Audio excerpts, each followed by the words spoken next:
channel8news.com.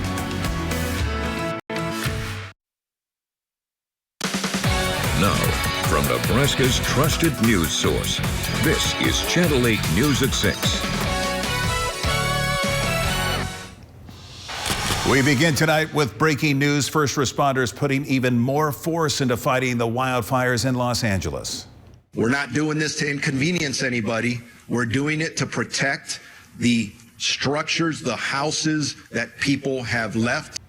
Right now, the National Guard is patrolling the streets of LA to help people evacuate, and also the risk of looting is becoming a concern. Good evening, everyone, and thank you so much for joining us on this Friday night. I'm Rod Fowler. Right now, the fires are responsible for more than 35,000 acres lost. This map right here showing the two biggest blazes starting to creep into the larger Los Angeles area. We have the Eaton fire right here on the northeast side and the Palisades fire there on the west side. They have destroyed now more than 10,000 structures. The number of people dead climbing to 10, nearly doubling from this time last night. The Eaton and Palisades ranking as the most destructive in LA's history. President Biden also pledging to pay for 100% of California's costs for the next 180 days. And something you'll only see here on 8, a powerful story of heroism that goes beyond state lines. A former Nebraska police officer now in California is going viral after working on the front lines of the wildfires. You can see him here in this photo from the New York Times, carrying an elderly man to safety, risking his life to save another. Channel 8's Karen Lucrece speaks to two people who say if you know him, it's no surprise. Karen?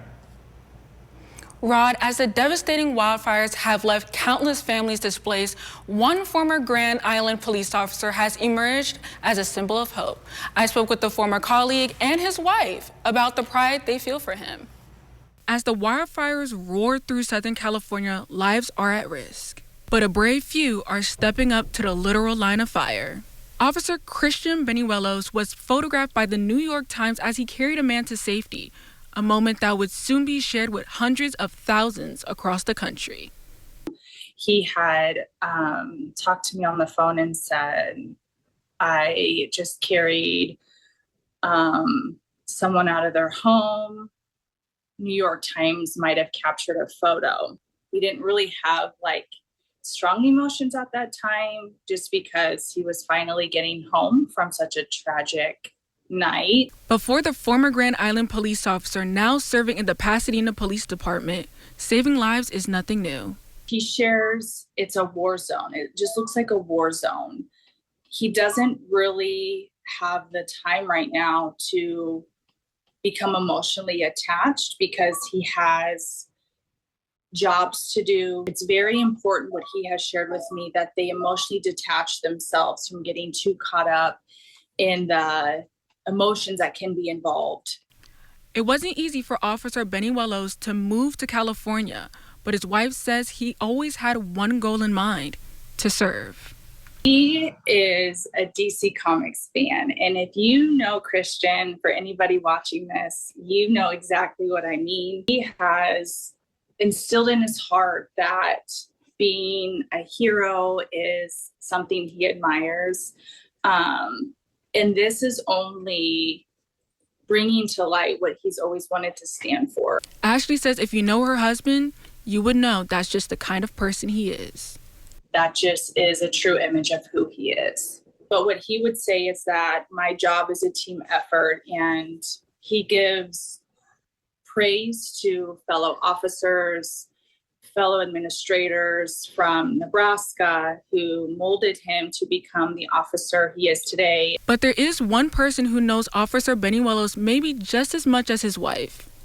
He was one of our really standout officers. Grand Island Police Chief Kevin Danny says Benuelos is living proof that the training Grand Island police officers get will provide a strong foundation no matter where they go.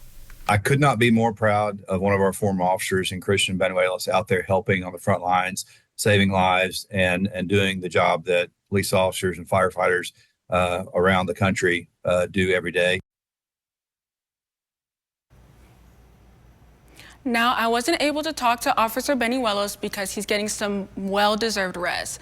But he says this is what he signed up for, and it's what he wants to do for the country. Ashley also says, don't be afraid to say hi to your first responders because at the end of the day, they're people too. But for now, Rod, I'll send it back over to you. All right, great story. Thank you so much, Karen. And now let's take a look at your first forecast. It's Friday night, a live look outside from our tower cam this evening. That is a pretty shot. You see just a few clouds there, otherwise pretty clear to end the week. Let's check in with Dominic Ferraro on what we can expect later tonight. Dominic. Thank you, Rod. Nice closeout to the week here, as you can see that in that tower cam picture there. Clear skies looking to the north of us.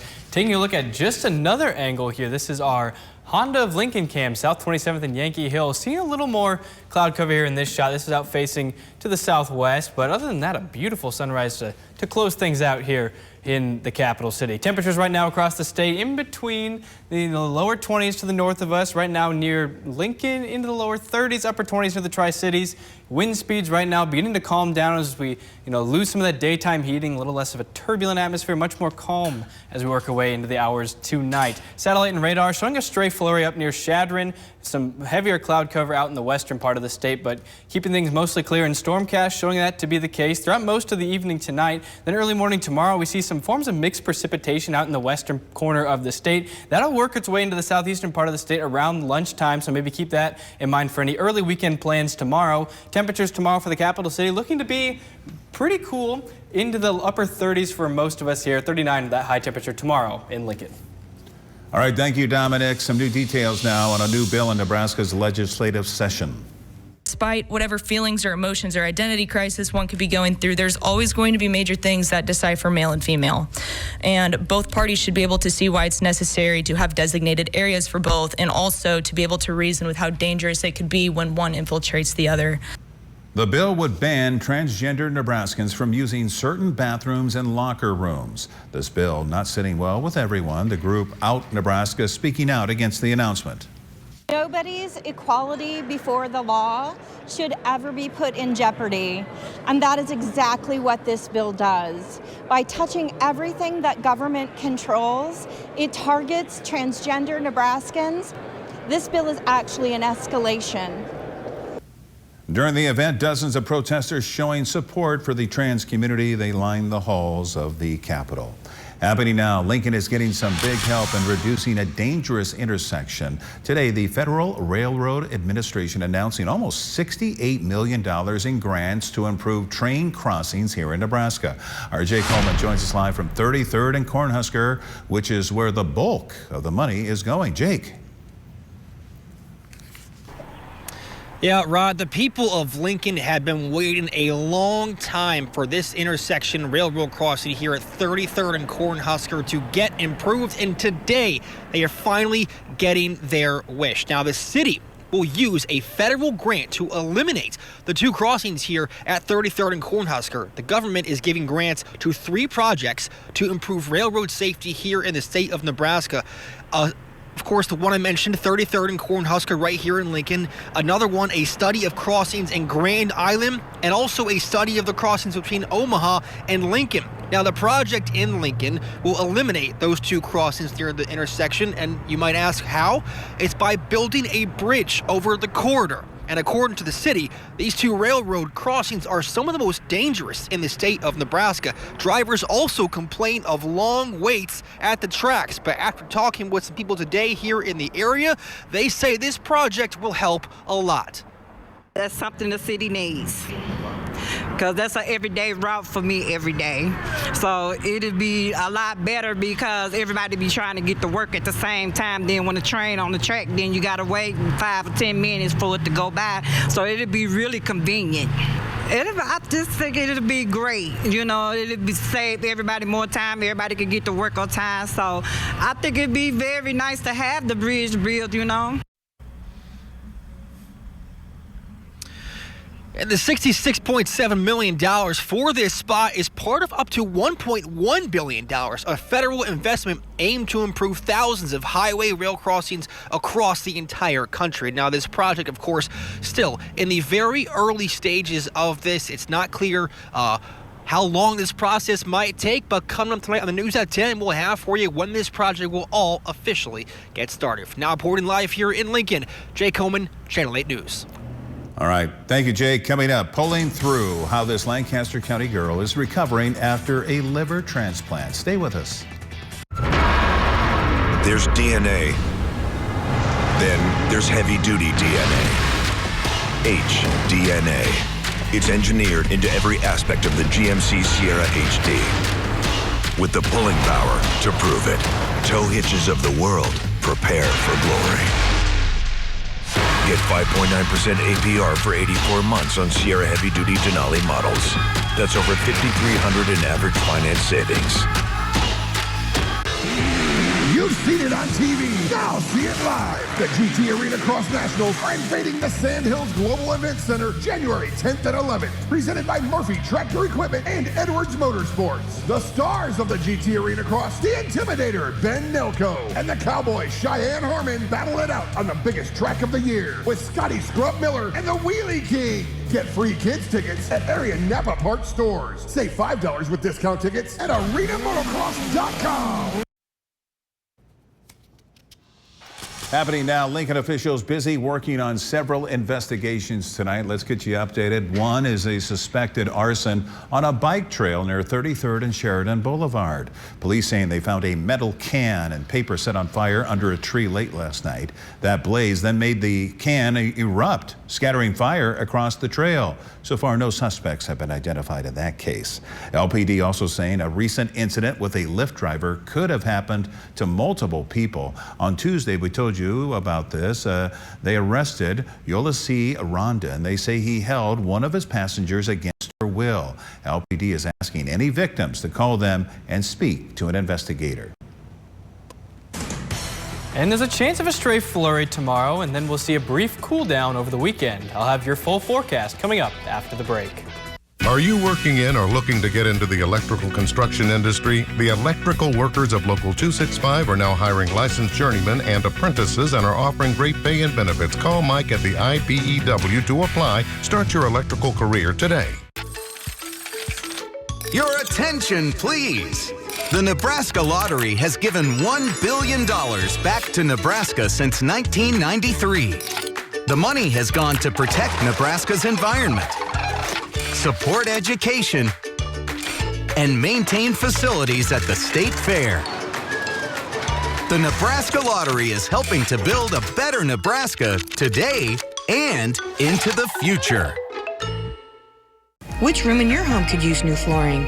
Carpets Direct is your #1 source for all things floors, offering a wide variety of carpet, luxury vinyl, hardwood, laminate, and sheet vinyl flooring.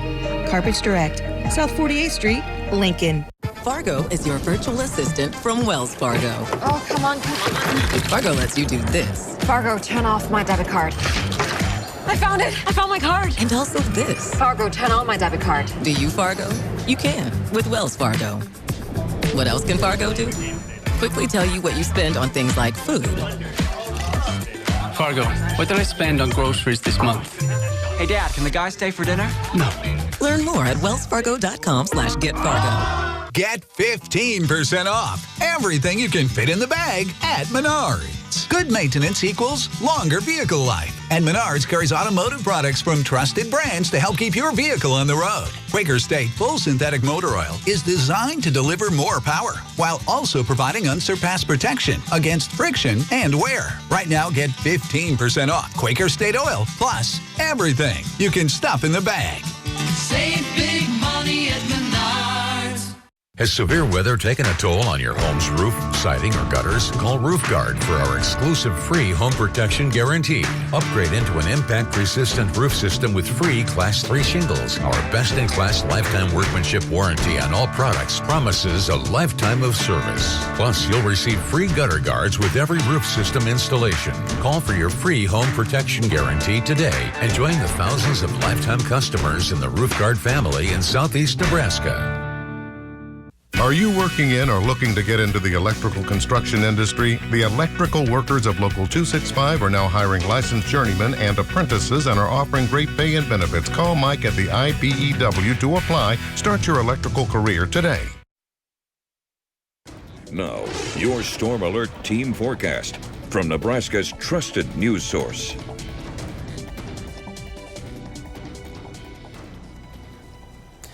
Had a cooler start to the day here to close out our week. Looking at low temperatures across the state this morning.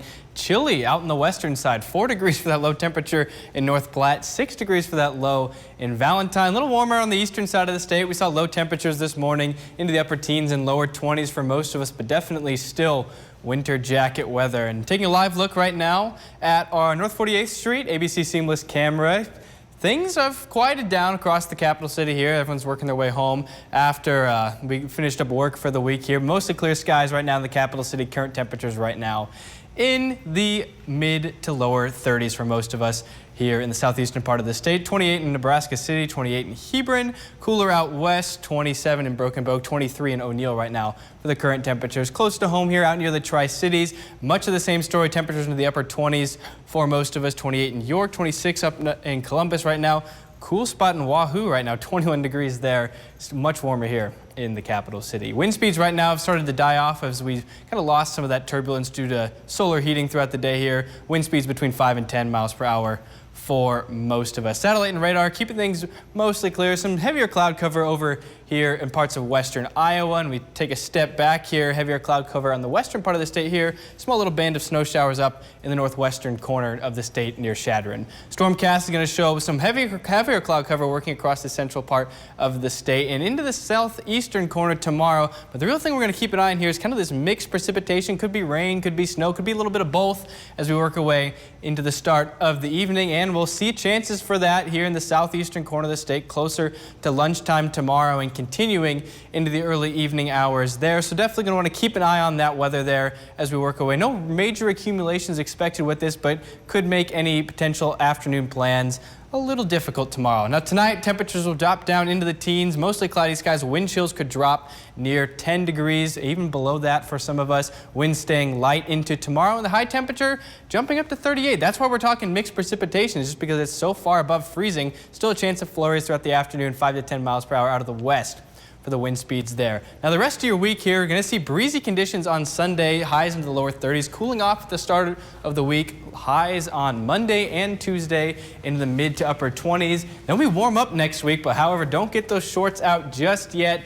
Warmer than Thursday and Friday, but then once again, we plunge right back into the cold air next weekend on Saturday and Sunday, highs into the upper 20s. A short reprieve. All right, thank you, Dominic.